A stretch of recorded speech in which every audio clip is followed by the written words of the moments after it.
श्री सीताराम जी महाराज की।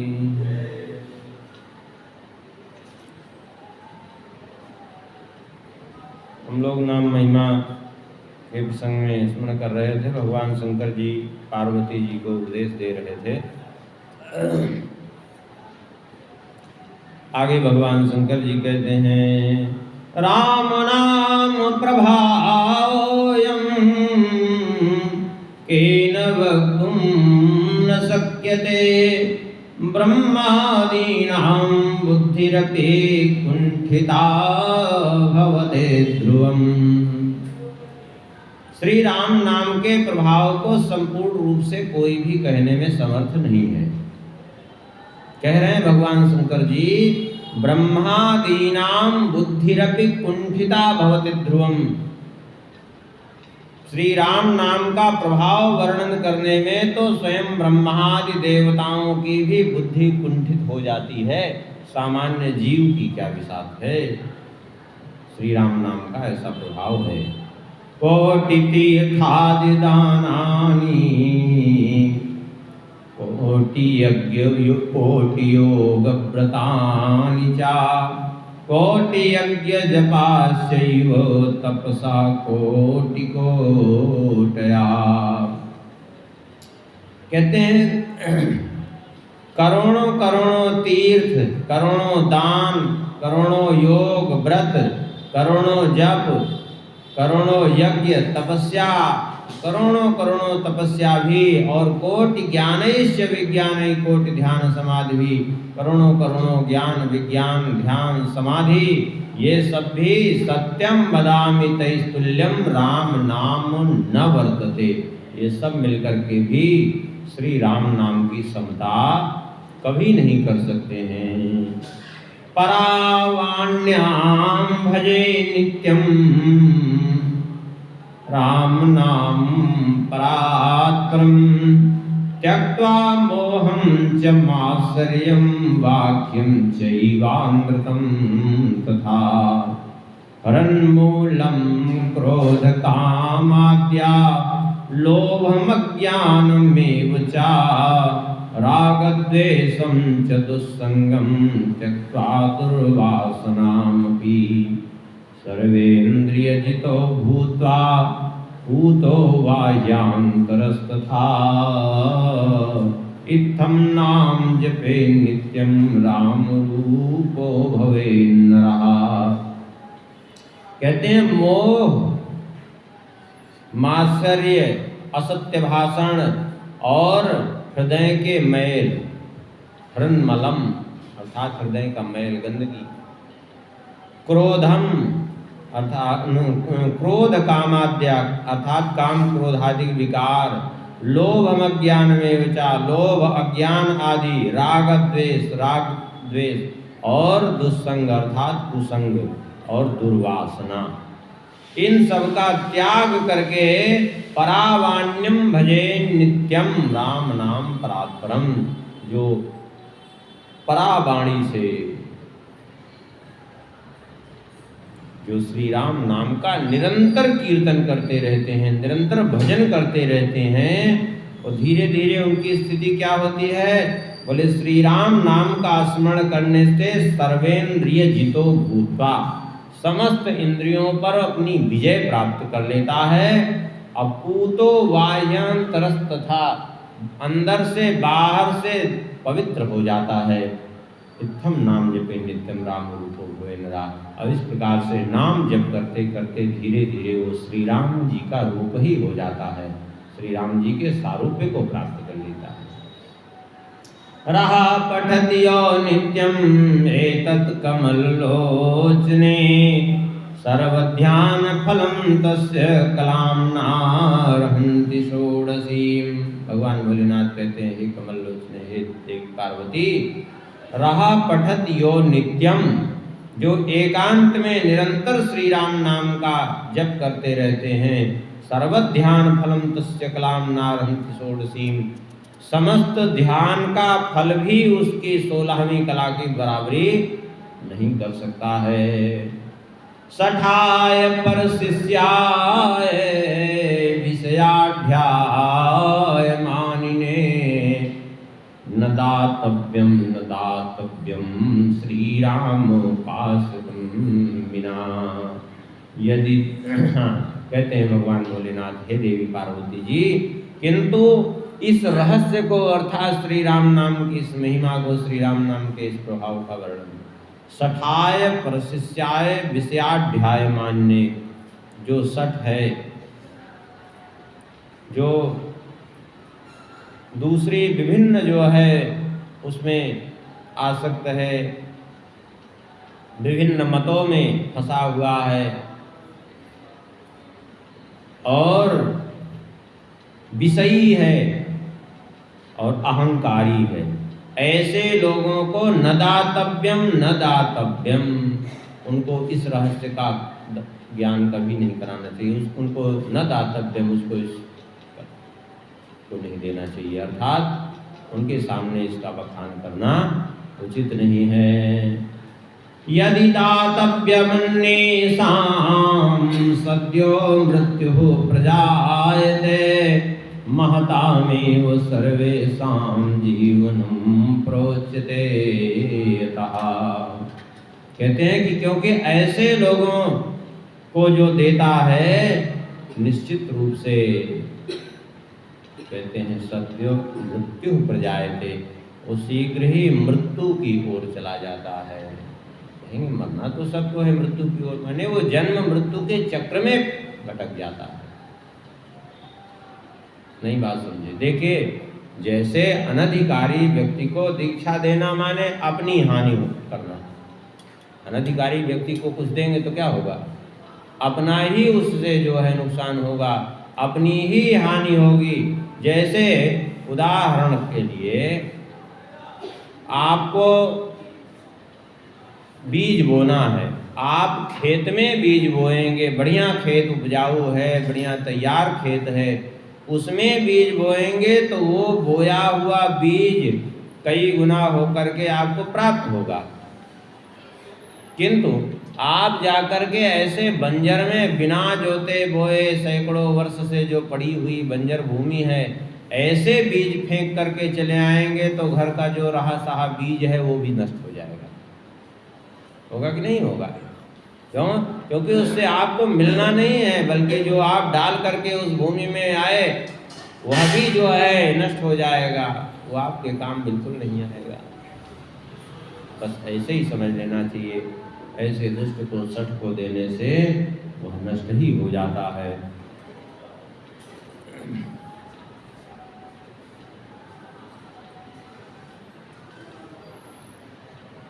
श्री रामोत्तर तापनीय में कहते हैं, अकाराक्षर संभूता सौमित्रिर्विश्वभावनः उकाराक्षर संभूता शत्रुघ्नस्तैजसात्मकः प्रज्ञात्मकस्तु भरतो मकाराक्षर संभवः।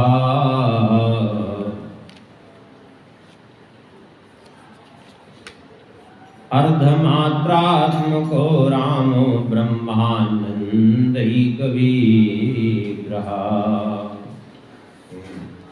श्री रामोत्तर तापनीय में कहते हैं, अकाराक्षर संभूता सौमित्र विश्वभावना। जैसे प्रणव है, कितने अक्षर हैं? अकार, उकार, मकार और अर्धमात्रा।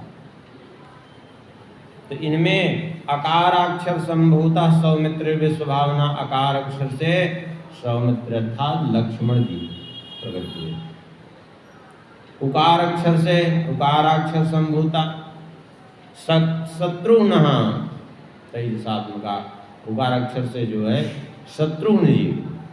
और प्रज्ञात्मकस्तु भरतो मकाराक्षर से संभव। अब मकार अक्षर से श्री भरत जी, और उसमें जो अर्धमात्रा है उसके से क्या बोले, उससे स्वयं अर्धमात्रात्मको रामो ब्रह्मानंदैक विग्रह, उससे स्वयं श्री राम जी। तो पूर्व में एक दिन ध्यान होगा, प्रणव अर्थात ओंकार और राम नाम को अभेद सिद्ध किया गया था, क्योंकि राम नाम समुत्पन्नो प्रणव मोक्षदायक, किस प्रकार से राम नाम से प्रणव भी बन जाता है, सोहम भी बन जाता है, अहम ब्रह्मास्मि आदि भी बन जाता है, वो सब पूर्व में स्मरण कर चुके हैं। तो वही यहाँ कह रहे हैं, अब उसको प्रणव कह दीजिए या राम नाम कह दीजिए, वो तत्वता एक ही है। राम नाम ही दूसरे रूप में देखा जाए तो सूत्रों के द्वारा प्रणव बन जाता है। आगे श्री रामपुर तापनीय उपनिषद में कहते हैं, यथैवट्वट् बीजस्थः प्राकृतस्य महान् द्रुमः, तथैव रामबीजस्थं जगदेतत् चराचरम्, यथा बीजात्मको मंत्रो मंत्रिणोऽभिमुखो भवेत्। जैसे यथैव बट बीजस्थः प्राकृतस्य महान् द्रुमः, जैसे एक छोटे से बट वृक्ष के बीज में, बट वृक्ष का बीज छोटा हो और उस छोटे से बट वृक्ष के बीज में इतना विशाल काय बट वृक्ष छुपा रहता है, तो सारा बट वृक्ष उसी के अंदर छुपा हुआ है। उसी प्रकार से ये जो श्री राम नाम है दिखने में छोटा सा है, लेकिन जिस प्रकार से एक छोटे बीज के भीतर इतना बड़ा बट वृक्ष छुपा रहता है, उसी प्रकार से एक दिखने में जैसे छोटा लगने वाला ये जो श्री राम नाम है, इसी में संपूर्ण विश्व ब्रह्मांड छुपा हुआ है। और इतना ही नहीं, इसी में श्री राम जी भी विद्यमान है। तभी तो रकारात् जायते ब्रह्मा, रकारात् जायते हरि, रकारात् जायते शंभु, रकारात् सर्वशक्त्या, पूर्व में श्रवण किए नाम महिमा में ही रकार से ही ब्रह्मा विष्णु महेश और समस्त शक्तियां उत्पन्न हो गई। पूरे राम नाम से नहीं, केवल रकार मात्र से सब कुछ उत्पन्न हो।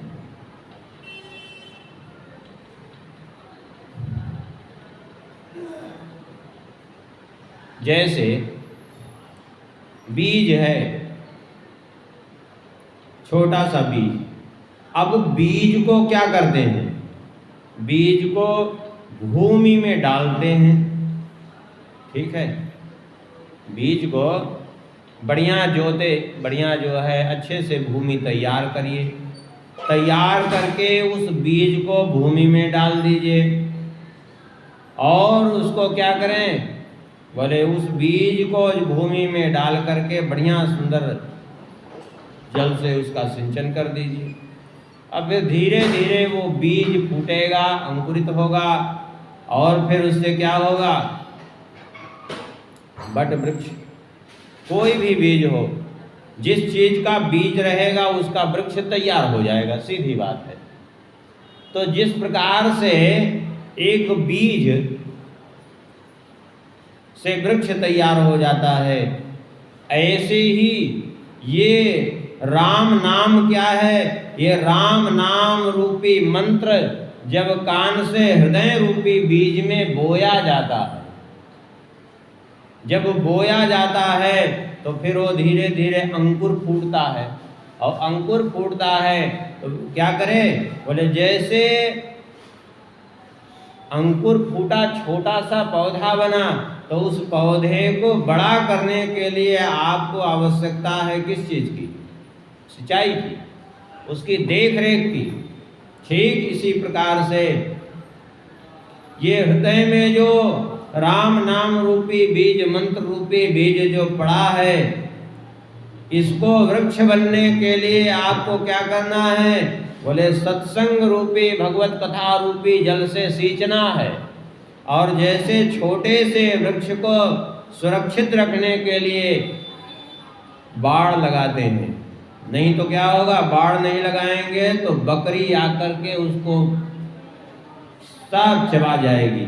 ठीक इसी प्रकार से विचारों की बाड़ लगाते हैं, कि हमें क्या करना चाहिए, क्या नहीं करना चाहिए, सद्विचारों की बाढ़ लगाए। नहीं तो जैसे वो पौधे को बकरी चबा जाती है, खा जाती है, ऐसे ही इस राम नाम रूपी बीज से, जो भक्ति रूपी मंत्र रूपी बीज से जो भक्ति रूपी पौधा हुआ है, यदि उसमें सत्संग रूपी जल और कथा रस नहीं सिंचन करेंगे और विचार रूपी बाढ़ नहीं लगाएंगे, तो सिंचन नहीं करने से वो बढ़ेगा नहीं, और विचार रूपी बाढ़ नहीं लगाएंगे तो माया रूपी बकरियां चर जाएंगी। पक्की बात। यहाँ इस छोटे से श्लोक का इतना बड़ा अर्थ छुपा हुआ है इसमें। माया रूपी बकरी चल जाएगी। वही वृक्ष जब विशाल हो जाए तो उसी वृक्ष में बड़े बड़े हाथी भी बांध दीजिए तो वो झूमते रहेंगे, वृक्ष का कुछ नहीं बिगड़ेगा। लेकिन सामान्य अवस्था में उस वृक्ष के लिए आपको आवश्यकता है। बहुत जब बड़ा हो जाएगा तो फिर उसको कदाचित मान लिया जल ना भी सींचेंगे तो इतना प्रभावी हो जाएगा कि नीचे से जल अपना शोषित कर लेगा। ऐसे ही वो एक उच्च अवस्था होती है, सिद्धावस्था में पहुंचने के बाद, पूर्ण रूप से परिपक्व अवस्था में पहुंचने के बाद, कि फिर जो है जहाँ काम क्रोध आदि बड़े बड़े विकार रूपी हाथी उसका कुछ भी नहीं बिगाड़ पाते, और फिर उसको बकरी से भय होने की जरूरत ही नहीं है। हाथी भी कुछ नहीं बिगाड़ सकते, लेकिन सामान्यतया आवश्यक तो है ही है। छोटे से पौधे के लिए क्या उचित है, क्या अनुचित है, यह भी जानना आवश्यक है। पौधा है लेकिन पौधे में अभी जल सींचने के बजाय मट्ठा सींच दीजिए तो वही सूख जाएगा, खत्म हो जाएगी, जड़ें खत्म हो जाएगी। ऐसे ही ये भक्ति का पौधा भी है, इसको बढ़िया कथा रूपी सत्संग रूपी जल से सींचते रहेंगे तो ठीक है, लेकिन इसमें अगर सुख सुविधा रूपी जो है मट्ठा डाले, ये जड़ सब के खत्म हो जाएगी। इसमें जहाँ विषयों की खटास और ये वासना रूपी खटास, ये बढ़िया सुख सुविधा, ये है वो है, मिल जाए, ऐसे हो, ये सब खत्म हो ही गए। यही तो हो रहा है। सारा भजन वजन क्यों नहीं होता? सारा समय चला जाता है सुख सुविधा, भंडारा भंडारा और दुनिया भर के जिंदगी।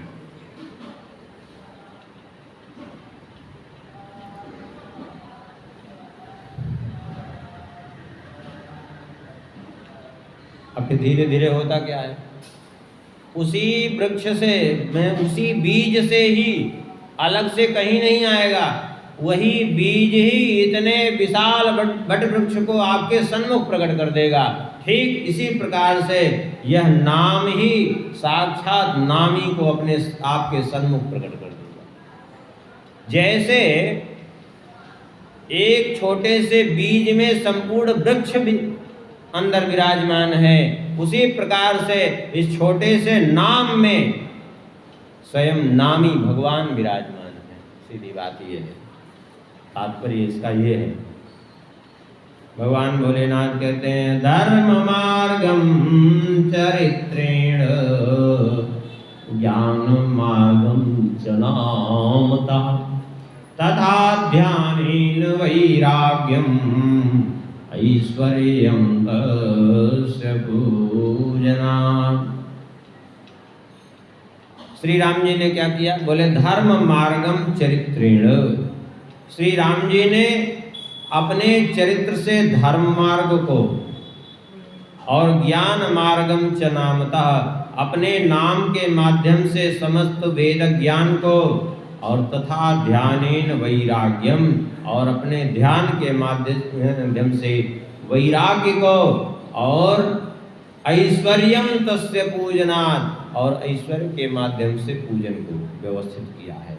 अर्थात यदि श्री राम जी के चरित्र का आप निरंतर अनुसरण करेंगे तो आप कभी धर्म से विचलित नहीं होंगे। सीधी बात यही है। क्यों? क्योंकि श्री राम जी के चरित्र का अनुसरण करेंगे। तो श्री राम जी का कैसा चरित्र है? राम विग्रहवान धर्म। राम जी कैसे किए, उनका अनुसरण करेंगे तो आपका चरित्र धर्म में होगा। नाम के माध्यम से समस्त ज्ञान को, वेद ज्ञान को, क्यों? नाम स्मरण करेंगे तो सारा ज्ञान जो है, क्यों? क्योंकि नाम महाराज का जब निरंतर स्मरण करेंगे तो संपूर्ण वेद वेदांग नाम में ही छुपा हुआ है, सब अपने आप प्रकट हो जाएगा। और ध्यान के माध्यम से वैराग्य को, ध्यान लगाने से वैराग्य को, क्योंकि मन भाग कर जाता कहाँ है? जहाँ हमारी इच्छा रहती है, जहाँ पाने की कुछ चेष्टा रहती है। और जब भगवान का ध्यान लगने लगेगा तो संसार के विषयों से अपने आप ही वैराग्य हो जाएगा। ऐश्वर्यम तस्य पूजनात्, और श्री राम जी के पूजन के से ऐश्वर्य, उनका भजन पूजन करेंगे तो ऐश्वर्य बढ़ेगा स्वाभाविक रूप से। राम नाम भुविख्यातम अभिरामेण वा पुनः अग्निसोमात्मकं विश्वं राम बीज प्रतिष्ठितम्। कहते हैं राम नाम भुविख्यातम अभिरामेण वा पुनः, समस्त लोकों में अभिराम, अभिराम माने अत्यंत सुंदर होने से राम नाम भुविख्यात। राम नाम ये संपूर्ण पृथ्वी पर विख्यात है, संपूर्ण पृथ्वी पर श्री राम नाम की प्रसिद्धि है। अग्नि सोमात्मकम विश्वम, कहते हैं ये सारा जगत कैसा है? अग्नि सोमात्मक। अग्नि सोमात्मक माने अग्नि का काम क्या है? उष्णता, और सोम का काम क्या है? शीतलता। ये सारा विश्व कैसे है? कभी शीतलता तो कभी उष्णता, कभी शीतलता तो कभी उष्णता प्रदान करने वाला, दोनों का ही जो है वो बने रहेगी। एक से बिल्कुल काम नहीं चलेगा। अभी चंद्रमा न रहे तो ये सारा जगत जल के भस्म हो जाएगा, क्योंकि शीतलता चंद्रमा प्रदान करते हैं। और अग्नि नहीं रहे, सूर्य नहीं रहे तो जो है सारा जगत भस्म हो जाएगा, सब शीतल ही शीतल हो जाएगा, खत्म हो जाएगा। अग्नि देखिए, पेट में भी अग्नि है, वो पचाती है जो भोजन को, जठरा अग्नि जिसको कहते हैं। बाहर भी अग्नि है जो वृक्षों को बढ़ा करके पकाती है, उसको परिपुष्ट करती है। सूर्य के द्वारा स्वाभाविक उष्णता जो प्राप्त हो रही है, एक अग्नि का ही रूप है। तो इस तरह से जो है सारा जगत कैसे है? बोले अग्नि सोमात्मक। ये सारा जगत जो है श्री राम नाम प्रतिष्ठितम, श्री राम नाम में ही प्रतिष्ठित है, श्री राम नाम में ही व्यवस्थित है।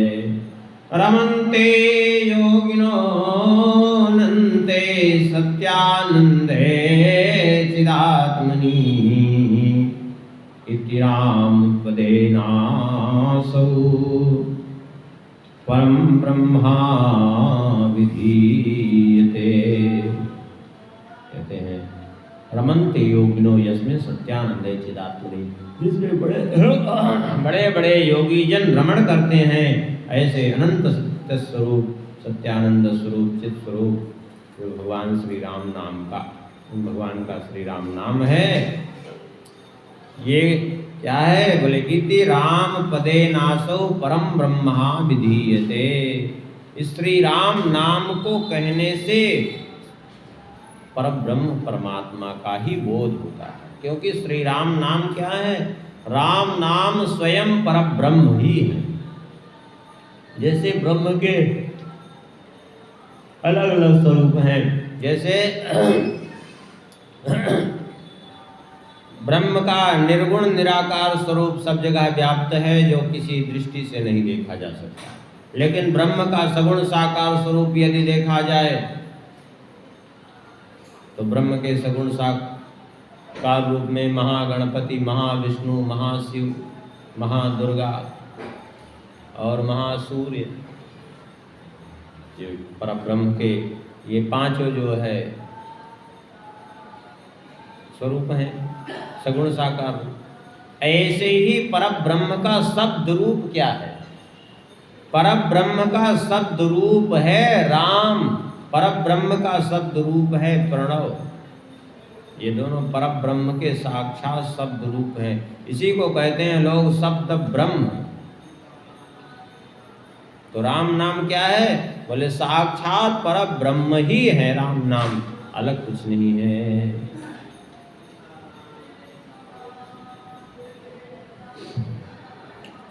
रुद्र तारकम ब्रह्म व्यापकम, रुद्रम तारकम ब्रह्म व्यापकम चष्टे नावसामृतो भूत्वा स्वर्गी भवती। उपनिषद का मंत्र है थोड़ा सा, इसलिए दूसरी तरफ कहते हैं रुद्र तारकम ब्रह्म व्यापकम चष्टे एनव।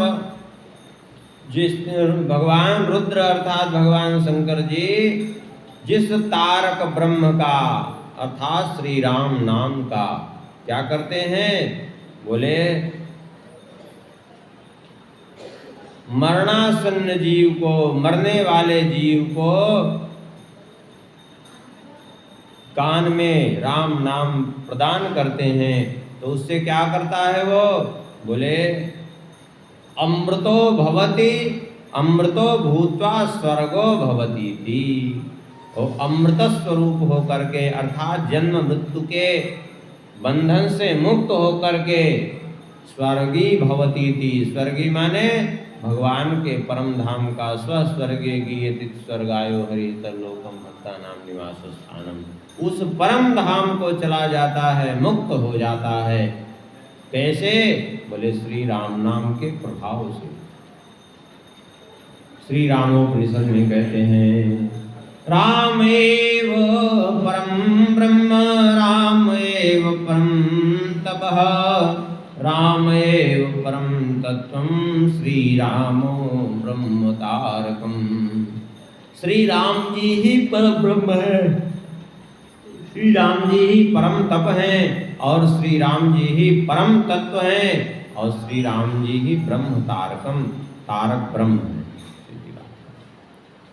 स्वभू ज्योतिर्मयोऽनंत रूपी स्वेनैव भासते, जीवत्वेनेदमो सृष्टि स्थिति हेतु लयस्य च। कहते हैं श्री राम नाम कैसा है? बोले स्वयंभू। किसी ने श्री राम नाम को प्रकट किया है ऐसी बात नहीं। श्री राम नाम स्वयंभू अपने आप ही प्रकट है, क्योंकि वो प्रकट नहीं, वो अनादि है, वो सदा सर्वदा श्री राम नाम की सत्ता रही है और आगे भी रहने वाली है, और परम प्रकाशमय है और अनंत रूप वाला है, स्वयं प्रकाशित है श्री राम नाम। अर्थात अनंत रूप वाला का मतलब श्री राम नाम का केवल यही रूप हो ऐसी बात नहीं, श्री राम नाम के अनंत रूप हैं। क्योंकि भगवान के जो अनंत नाम हैं वो क्या हैं? बोले जैसे भगवान के ही अनंत रूप हैं, अनंतानंत रूप धारण कर लेते हैं, ऐसे ही राम नाम के ही अनंतानंत रूप नाम के रूप में हो जाते हैं। और इतना ही नहीं, जीवत्वेनेदमो सृष्टि स्थिति हेतु लयस्य च। कहते हैं जीवों के लिए स्वाभाविक रूप से सृष्टि स्थिति और लय का हेतु ही श्री राम नाम ही है। अर्थात उसके जन्म का कारण, उसका पापोषण और अंत, ये भी श्री राम नाम से। कहें कैसे? देखिए, ऐसे समझिए इसको। जीवन का हेतु है, अभी कान बंद करिए आप उंगली से, अंदर आपको एक ध्वनि सुनाई पड़ेगी, ध्यान से सुनेंगे तो रंकार की ध्वनि प्रकट होती रहती है, हमेशा प्रकट होती रहती है सभी के, जिसको लोग कहते हैं प्राण घोष। और रंकार की ध्वनि प्राण घोष है। अब बताओ, जब प्राण घोष है रंकार की ध्वनि, और कब तक है? जब तक अंदर रंकार है तब तक वो प्राण घोष है। तो जीवन का हेतु है कि नहीं है? अच्छा, वो रंकार की ध्वनि न रहे तो ये शरीर का पोषण किसी तरह हो सकता है क्या? पोषण का हेतु भी वही है। और ये निकल जाए अंदर से तो प्राण घोष, तब बोले मृत्यु का हेतु भी वही है। अर्थात जीवन का पोषण का मृत्यु का हेतु ही राम नाम ही है यदि देखा जाए तो। रेपारूढ़ा मूर्तयः स्युः शक्तयस्त्रिस्र एव चेत्। कहते हैं श्री राम नाम के रेप से, अर्थात रकार मात्र से समस्त मूर्तियां और आह्लादनी शक्तियां उसमें जो है उत्पन्न होती हैं। सभी उसी में विद्यमान ही हैं। उत्पन्न क्या? विद्यमान ही है उसी में। सभी श्री राम नाम में ही विद्यमान है। इस प्रकार से श्री राम जी की जो महिमा है, श्री राम नाम की जो महिमा है, वो अनंत है, उसका कोई पारावार नहीं है। श्री सीताराम नाम महाराज की